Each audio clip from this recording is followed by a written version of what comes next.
अस्सलाम वालेकुम। Mid term break method, जिसको हम फैक्टराइजेशन भी कहते हैं, ये उन सवालों में लगाई जाती है जिसमें कोई फार्मूला ना लग सकता हो। तरीक़ाकार क्या है?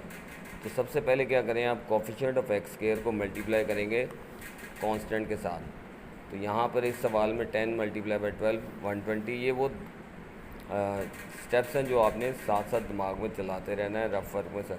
और फिर 120 के हम फैक्टर्स बनाते हैं। ये फैक्टर्स बना दिए हमने 2 के टेबल में, 3 के टेबल में, 4, 6, 8 और 15, 10 के टेबल में। फिर हमने स्टेप 3 क्या है, जो गिवन एक्सप्रेशन है उसको ऐसे लिखना है मिड टर्म ब्रेक। ये जो दरमियान की टर्म है 7, उसको ब्रेक करके लिखेंगे यहाँ पर, और जो साइन कांस्टेंट के साथ होगा वो दरमियान में लिख देंगे हम यहाँ पर। तो मिड टर्म को हम इस तरह लिखेंगे और जो साइन उधर होगा वो यहाँ लिख देंगे।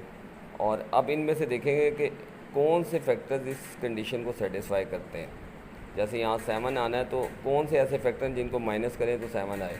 15 minus 8 is equal to 7।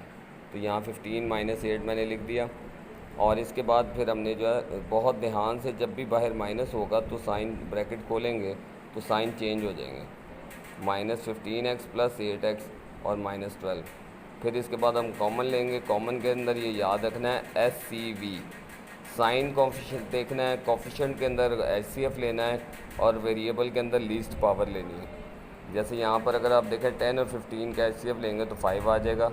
X square और x है तो उसकी छोटी पावर x बाहर आ जाएगी। ठीक है जी।